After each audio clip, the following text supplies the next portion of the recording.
Hi, welcome to Tarot Combos. We're going to draw two cards from this Cats Rule the Earth tarot deck that I just love so much. I don't use them a lot because I tucked them down out of sight, so I don't mind. But today we're going to use them. So thank you for being here. Let's see what energy is with us today. We have the Five of Wands. These cats. He looks like he's up to something. Challenged by the Seven of Cups. Look at that cat head at the top. So there's a fish, a cat head, a snake, a ball of yarn, a feather, a cat food bowl, and a box. Of course, there's a box. Of course.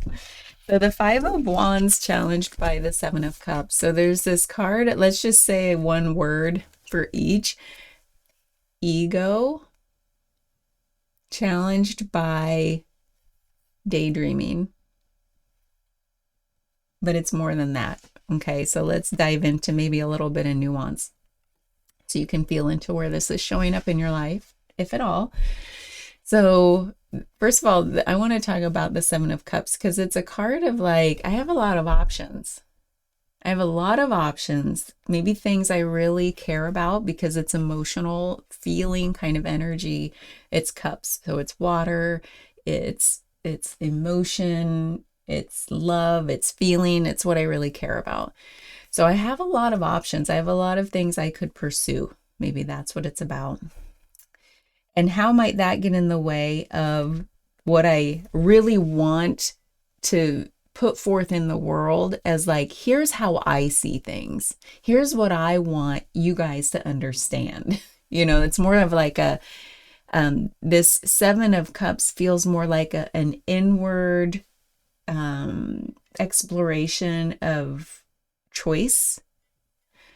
Like daydreaming about what is it I really want, or like I love all these things, which one do I pursue? Maybe it's analysis paralysis, like, oh, it's overwhelming, I have too many interests, passions, whatever.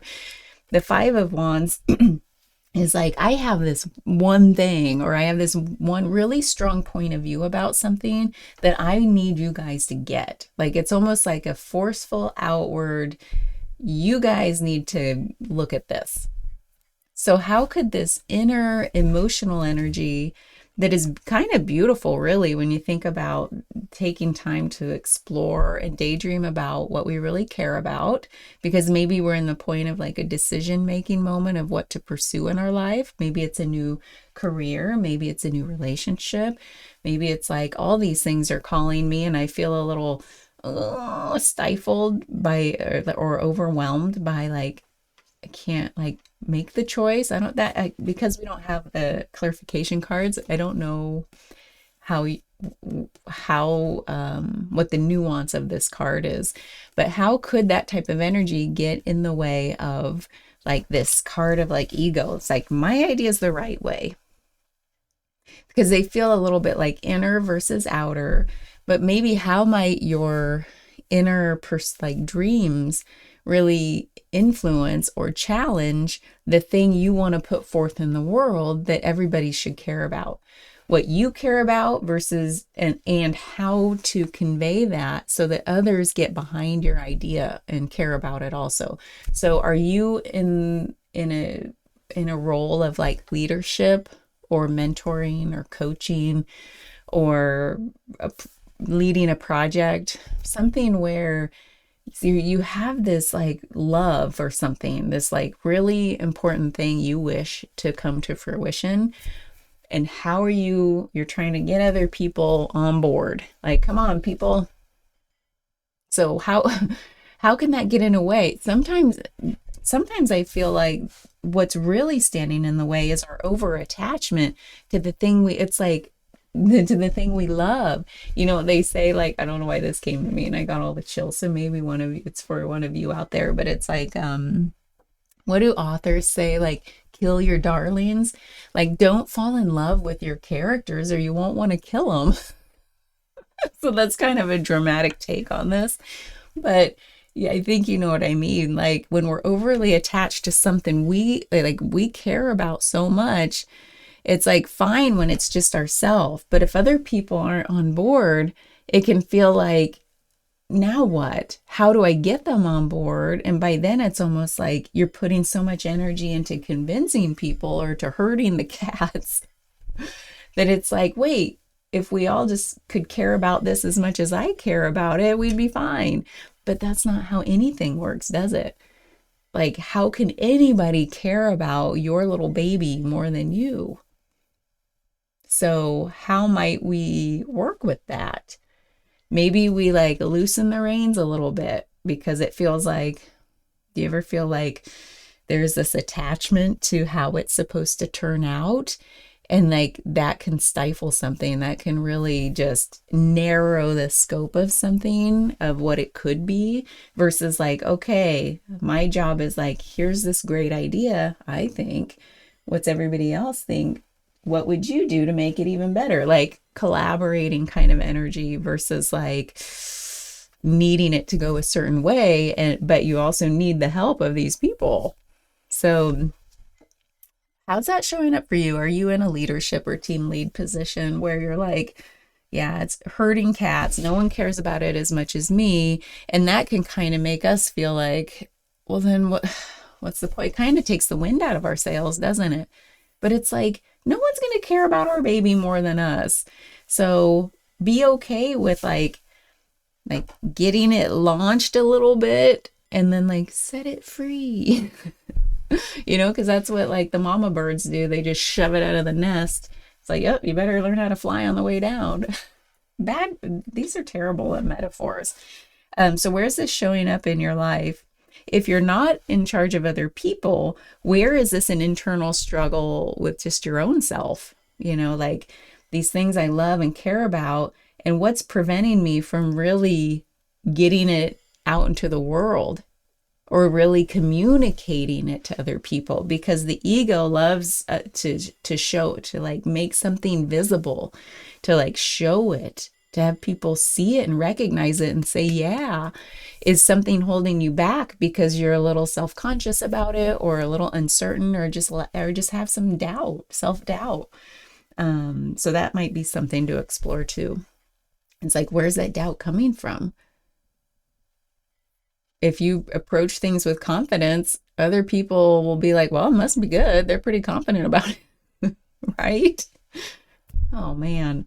So yeah, for me, I really have to check to see where this is showing up, because I certainly identify with the Seven of Cups and having a lot of passions and things I care about.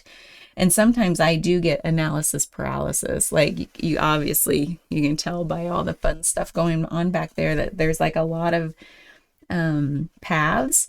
But the place where I've come to lately is like putting forth effort in little bits of effort in a lot of different things I care about. And then I stop when that excitement starts to wane a little bit. And then I go on to the next thing. And then, oh, that becomes exciting again some other day or whenever. And I put forth some more effort. And that feels like the thing I've been lacking my whole life.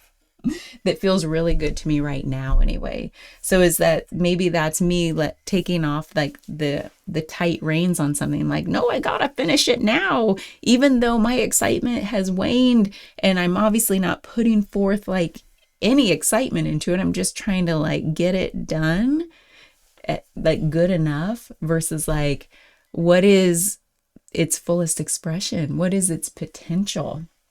I heard this phrase, and maybe you can resonate with this. It was like yesterday, of course, it was a podcast, and somebody was like, he's like this marketing and business, he's like a professor at some well-known university, and he's a business consultant to some Fortune 500 companies. He's in this world of like trying to help teams optimize their offerings, I guess. So he was like, and he wrote some books about this stuff. So I was like, okay, I'll listen because it sounds fun. So there's like, it was really about the psychology piece that really got to me, because I just love thinking about that stuff. But he was like, there's Are you a person who's like a, what do you call it? Like a good enough person, or a optimizer, like fully optimize what it could be. So it's like, so there are like two camps that a lot of people, you're usually in one or the other, with not all the time either, like with certain things is the whole point. You're not really one way or the other all the time. So it's like with some things, are you like, yeah, let's just get it done, get it working, like it's good enough. And I feel okay about that. And then there are other things you're like, I really want to optimize this and make it the best it can be.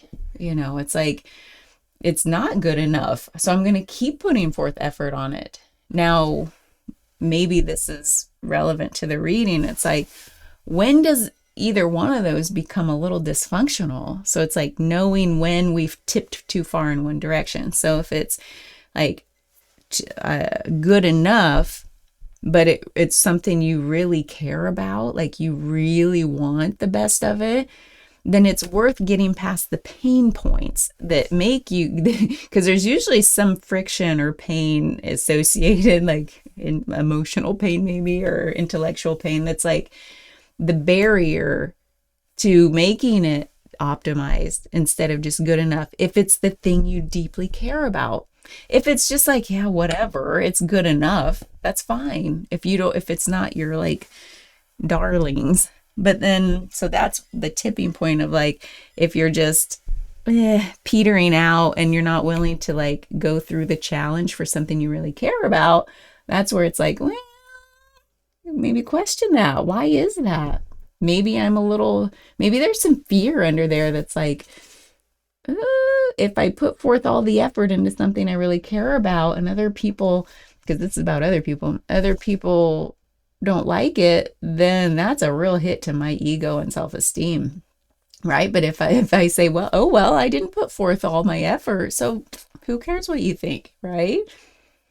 So, and then the other one is like the optimizer. If we're optimizing everything, even the stuff we don't care about deeply, like, man, that's a lot of energy leakage, isn't it? It might leave us exhausted. If it tends toward perfectionism to the kind of extreme degree.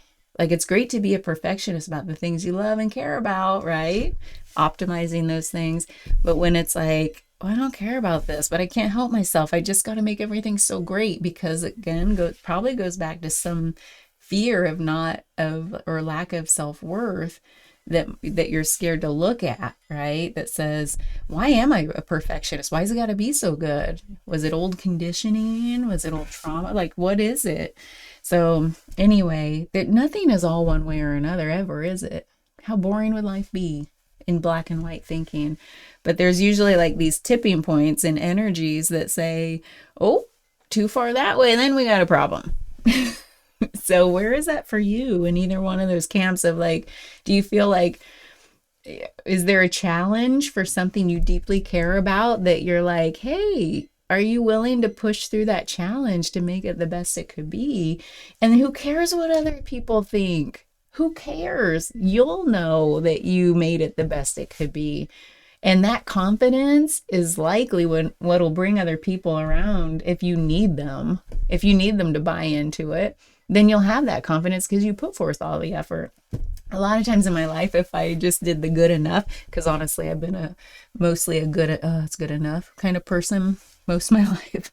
So, but then it was like, it wasn't really trying to like, then I didn't care if people didn't buy into it, because it was like, well, I know I didn't put my all into it, so who cares? I still am saving a part of my baby for myself. It feels kind of selfish that way. It's like, no, I'll just take the rest of this over here and tuck it away. So what is it for you?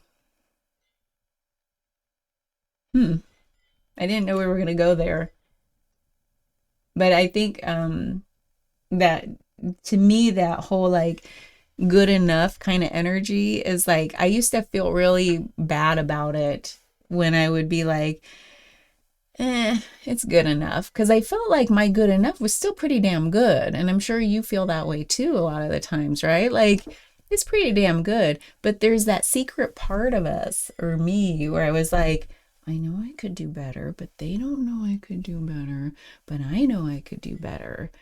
But I'm a little scared because it's going to take a lot of effort and it's hard. And then what if it doesn't work out? You know, that's hard to deal with. But it's like if it's something we care about, it's worth it. And maybe the balance is like what I said earlier is like because I here's what happens for me as I've learned my own ways of working. Once I became a scrum master, I was like, oh, I wish I'd learned this when I was younger, like iterate, always improve. Like you do get something working, but you don't just stop there. You iterate, make it better, iterate, make it better. You're gathering feedback, you're experimenting, gathering the feedback from the experiments. You're like collaborating, and then you go again and make the next version, and it's better and better and better and better. And it's like, to me, that just feels more more natural versus having this well thought out plan like the Five of Wands person usually does, of like, I have this very strict idea of how it's going to turn out. And when it falls short, man, I'm defeated. And it's like with Scrum, with that iteration, that feels so much more natural. Like I need to get something out in front of me, and so I can like see a working version first, like a 1.0 kind of version, so that I'm like, oh, now, and then I'm starting to have an idea of like, oh, this is what it could be. And then the next version comes out, and then my ideas about the potential can change. So there's no way I even have a clear vision of the fullest potential of the thing until I start iterating on it. And it's like when artists are just the kind that just build up versus like outline and fill in. They're like building up layers of paint, and then something emerges and it looks more natural, doesn't it? Versus like an outline, and then I'm going to color in the outline. Do you know what I mean by that? Like the layers of paint, like on flesh tones, they might start with green and like gray and orange. And then over time, it's like, whoa, this is starting to look like a human head. But it's like when you just saw that green, you're like, what the hell are they painting? So to me, it just feels way more natural. I think we are, as humans, more inclined to work in that way. But somehow in the 20th century, maybe with the industrialization and like assembly line work, it was like, no, we're making this product, and and we're reductionists and we're materialists, and we're gonna piece together all these parts until it looks like that. And it's like, that really did a number on us, didn't it? On our creativity. So I think and so Scrum to me, while it's a very like business and technology kind of methodology, it is so forgiving, and it is so allowing space for creative exploration. So where's that inspiring for you right now in whatever you're dealing with? Let me know. I always tell you that, and no one ever lets me know. But yeah, let me know. Bye.